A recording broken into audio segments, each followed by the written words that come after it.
दोस्तों नमस्कार। आज हम बात करेंगे बिहार विधानसभा चुनाव 2025 की, जो हाल ही में संपन्न हुआ है।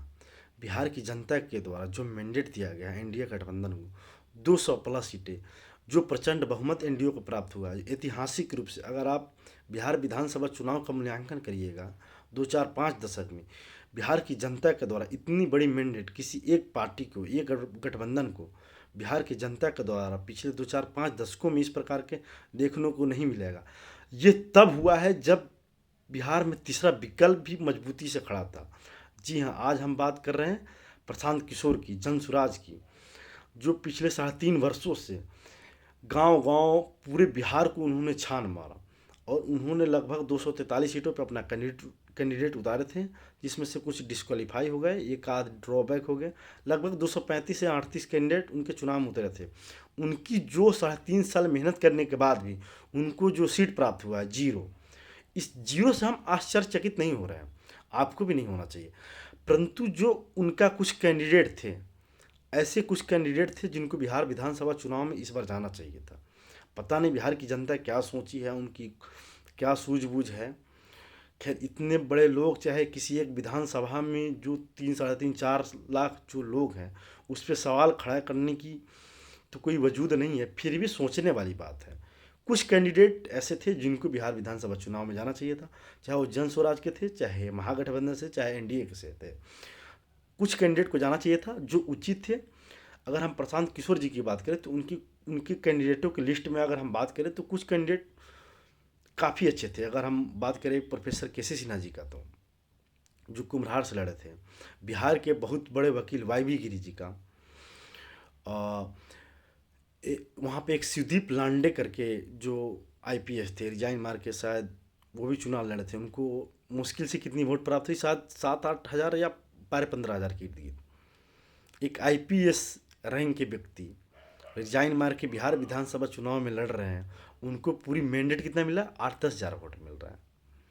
ऐसे कुछ और भी नेता जो एमबीबीएस है, एमडी है, गोल्ड मेडलिस्ट है, सोशल एक्टिविस्ट है, कुछ लोगों को तो कम से कम जाना चाहिए था। उसे पार्टी के लेकर के उन्हें बांधना नहीं चाहिए था, सीमित नहीं करना चाहिए था। वो किस भी पार्टी से हो, चाहे वो महागठबंधन से हो, एनडीए से हो, चाहे जनसुराज से हो। अगर इस प्रकार के लोग अगर राजनीति में आ रहे हैं तो स्वागत योग्य कदम है, क्योंकि अच्छे लोगों की राजनीति में आना बहुत बड़ी ज़रूरत हो चुकी है बिहार की राजनीति में, चाहे भारत की राजनीति में। क्योंकि आपराधिक जो अपराध का राजनीतिकरण हो रहा है, चाहे राजनीति का जो अपराधीकरण हो रहा है, क्योंकि राजनीति में माना जाता है कि वही लोग आएंगे जिनके, वही नेता है जिनके पीछे 50 गाड़ियों का काफिला हो, बड़ी बड़ी महंगी गाड़ियाँ हो, हजारों के हुजूम हो, आपराधिक छवि की प्रवृत्ति को हो, जिन पे 50 मुकदमे हों।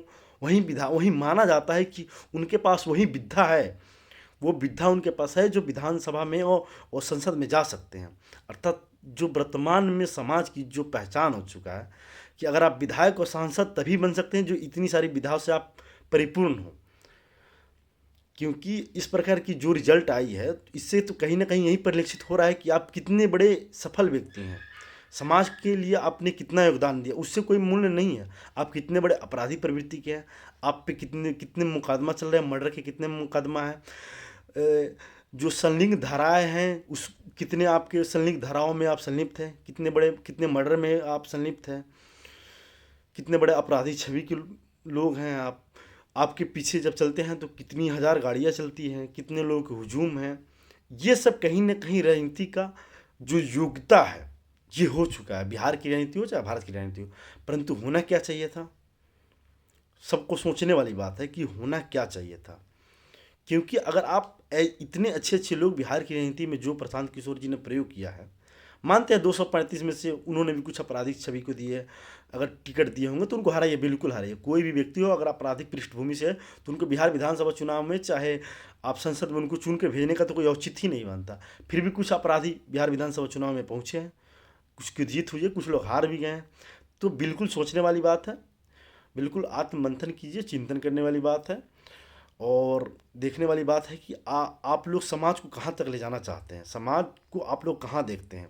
आपका नेता डिसाइड करेगा कि समाज क्या कहाँ तक होना चाहिए, क्योंकि वही लोग बिहार विधानसभा में पहुँचेंगे, चाहे संसद में, वहीं से कानून बनेगा। अगले 20 वर्ष 30 वर्ष एजुकेशन पॉलिसी क्या होगी, हेल्थ पॉलिसी क्या होगी, इनोवेशन में क्या हो सकता है, इंडस्ट्री को लेकर क्या हो सकता है, वुमेन एम्पावरमेंट को लेकर के, वुमेन एजुकेशन को लेकर के जितनी सारी पॉलिसी मेकिंग होती है, कहीं न कहीं विधानसभा और संसद के द्वारा ही किया जाता। तो ये बहुत उपयुक्त बात है कि वहाँ अच्छा लोग पहुँच के जाना चाहिए। बड़े बड़े रिसर्चर पहुँचे, सोशल एक्टिविस्ट पहुँचे, जिनको समाज की जानकारी है, जिनको अंदर लगन है कि हाँ समाज सेवा किया जाए। इतने बड़े बड़े पोस्ट से उतर के आने के बाद भी अगर वो लोग हार जा रहे हैं, और हार भी कितने से रहे हैं, उनको टोटल वोट ही हो रहा है। केसी सिन्हा जी को, ऐसे व्यक्तित्व को 15,000 वोट मिला। मतलब देख करके आदमी आँख आँख नहीं मिला पाएगा खुद से कि इतनी बड़ी हस्ती को 15,000 ही वोट मिल पा रहा है। पहले दूसरे नहीं, तीसरे चौथे नंबर पे ऐसे ऐसे लोग हैं। पता नहीं बिहार की जनता क्या चाहती है, बिहार को कहाँ तक देखना चाहती हैं, बिहार आप अपने बच्चों के लिए क्या भविष्य देखना चाहते हैं। बिल्कुल सोचिए। इस बार तो जो होना था हो चुका है, पर आप लोग मूल्यांकन कीजिए। और जो भी अच्छा व्यक्ति हो, कोई भी पार्टी का हो, अगर आप अच्छे लोगों को जिताएंगे तो पार्टी पे एक इथिकल प्रेशर डेवलप होगा कि नहीं, हमको साफ सुथरा व्यक्ति को राजनीति में लाना है जिससे हमारा कैंडिडेट जीते। परंतु हो क्या रहा है, जो आपराधिक प्रवृत्ति का है, जिसके पास धन बल ज़्यादा है, जिसके पास बाहुबल ज़्यादा है, उनको उनको आप जिता कर भेजिएगा तो पार्टी भी चाहेगी कि उसी प्रकार को टिकट, उसी प्रकार के लोगों को टिकट दे जिससे हमारी सीट ज़्यादा से ज़्यादा निकल सके। कम से कम इस मानसिकता को सुधार करने की आवश्यकता है बिहार की जनता को, भारत की जनता को भी। क्योंकि कहीं न कहीं आप जिस प्रकार का नेता चुनकर भेजेंगे बिहार विधानसभा में, कहीं न कहीं वहीं उसी प्रकार की पॉलिसी बनाएंगे, उसी प्रकार के आपके क्षेत्रों को वहाँ तक आवाज़ रख पाएंगे, आपके मुद्दा को वहाँ तक पहुँचा पाएंगे। तो बिल्कुल सोचने वाली बात है कि किस प्रकार के लोग बिहार विधानसभा चुनाव में जाना चाहिए। इस बार की बिहार विधानसभा से मुझे काफ़ी अफसोस रहा है कि कुछ लोग को नहीं जा पाए वहाँ बिहार विधानसभा में। इससे कहीं न कहीं जो अच्छे लोग राजनीति में आना चाहते हैं, जिनके पास पैसा नहीं है, पावर नहीं है, वो डायनेस्टी से नहीं आते हैं, डायनेस्टी डेमोक्रेसी से बिलोंग नहीं करते हैं, उनका बाप विधायक नहीं रहा है, उनके फैमिली में कोई सांसद नहीं रहा है, उनकी आपराधिक पृष्ठभूमि नहीं है, पर वो समाज के लिए कुछ करना चाहते हैं। इस प्रकार के लोग समाज में धीरे धीरे आना बंद ही हो चुके थे। पर जन स्वराज ने इस बार जो कदम उठाया था वो बिल्कुल स्वागत योग्य कदम था। उन पे आप जितनी आरोप प्रत्यारोप लगाइए, लेकिन उनकी जो मेहनत उन्होंने जो पिछले 3 साढ़े 3 सालों में किया है उसको आप डिनाई नहीं कर सकता है। उन्होंने जो मुद्दा की राजनीति बिहार में शुरू किए हैं, उसमें जन स्वराज के साथ साथ तेजस्वी जी ने जो मुद्दा की राजनीति बिहार में शुरू किया, मजबूरी में सत्ता पक्ष में जो एनडीए को प्राप्त हुआ, उन्हें भी मजबूरी में मुद्दा की राजनीति शुरू करना पड़ा। वो भी जातिवाद, क्षेत्रवाद, भाई भतीजावाद से ऊपर उठ करके। देखने वाली बात होगी कि मंत्रिपरिषद में किस प्रकार के लोगों का गठन किया जाता है, उनमें कितने आपराधिक पृष्ठभूमि के लोग हैं, किनकी क्षमता है, जो जिस प्रकार के उनको डिपार्टमेंट मिल रहा है। तो देखने वाली बात है फ्रेंड्स, ये समाज के लिए आत्मचिंतन की बात है।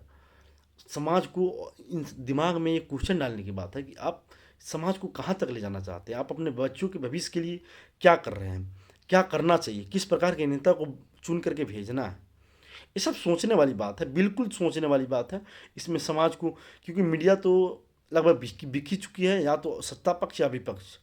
परंतु जिस प्रकार से सोशल मीडिया आया है, तब से यूट्यूब हो, चाहे फेसबुक हो, चाहे इंस्टाग्राम हो, कुछ लोग स्वतंत्र जो पे बैक टू सोसाइटी, जो समाज को कुछ देना चाहते हैं, उनको लगता है कि समाज में उनकी भागीदारी बढ़नी चाहिए, समाज में वो कुछ आवाज़ उठा सकते हैं, कुछ मुद्दे को समाज में डाल सकते हैं, समाज के जो पटल है उस पर रोशनी डलवाने के लिए वहाँ डाल सकते हैं। तो वो लोग भी कुछ काम करें। इसमें कई सारे करोड़ों हज़ारों लोग, लाखों लोग हैं जो समाज के लिए कुछ ना कुछ करना चाहते हैं। वो भी समाज में अपना कहीं स्थिति देख रहे हैं या समाज को सुधारने की कोशिश कर रहे हैं। इसमें कई सारे लोग हैं, अच्छे काम कर रहे हैं बहुत सारे, उनको आप लोग सपोर्ट कीजिए। और जिसको लगे कि समाज में सामाजिक समरसता का वो घटाने काम कर रहे हैं या बिगाड़ने काम कर रहे हैं, उनका बिल्कुल बायकॉट कीजिए, ब्लॉक कीजिए, जिससे उनका मनोबल डाउन हो, उन्हें मजबूर हो कि जो डेमोक्रेटिक वैल्यू हो, चाहे जनता की आवाज़ हो, जनता की समस्या हो, यूथ की समस्या हो, वृद्ध की समस्या हो, हेल्थ की बात हो, एजुकेशन की बात हो, एम्प्लॉयमेंट की बात हो, मेक इन इंडिया की बात हो, टेक्नोलॉजी की बात हो, स्पेस की बात हो, इस प्रकार की मुद्दा चर्चा में आए, न कि अंधविश्वास, धर्म, बाहरी आडंबर, इस पे ज़्यादा जोर दिया जाए। इसके अलावा जो मुद्दा समाज के लिए आवश्यक है, डेमोक्रेटिक वैल्यू हो, जैसे स्वतंत्रता, समानता, बंधुत्व, न्याय, शिक्षा, जो शोषित वंचित वर्ग हैं उनको समाज में उनकी भागीदारी बढ़े, इस प्रकार का मुद्दा उठाएं।